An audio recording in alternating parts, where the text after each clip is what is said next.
La démarche est sereine, mais le regard inquiet.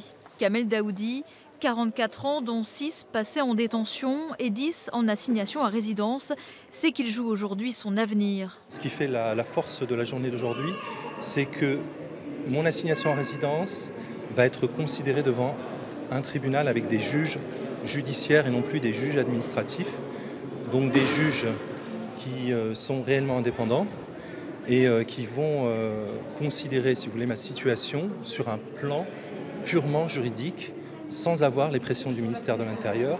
L'accusé risque gros, jusqu'à 3 ans de prison ferme pour s'être présenté en retard à 2 de ses 12 000 contrôles judiciaires. Son avocat plaide la relaxe et l'illégalité de son assignation à résidence. C'est une punition. C'est une triple sanction. La première punition a été sa peine de prison qu'il a exécutée. La deuxième a été la peine d'interdiction du territoire, le bannissement. Et aujourd'hui, la troisième, c'est cette assignation à résidence.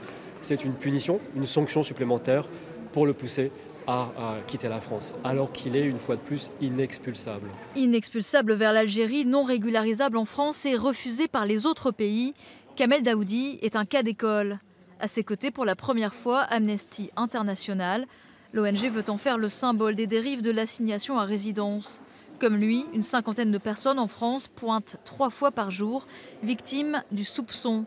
Elles étaient une centaine sous l'état d'urgence. On voit bien qu'il y a un certain nombre de cas d'assignation à résidence qui ne sont fondés sur rien, si ce n'est des notes blanches qui sont non datées, non circonstanciées et où il est extrêmement difficile pour la personne qui est visée par ces mesures de pouvoir les contester. C'est comme si on disait vous êtes coupable, prouvez-nous que vous êtes innocent. Et ça, c'est un renversement de la charge de la preuve qui est extrêmement problématique dans une démocratie et dans un état de droit. Kamel Daoudi parviendra-t-il à se libérer de son passé? La Cour se donne jusqu'au 21 février pour rendre sa décision. 3 mois avec sursis ont été requis par le procureur.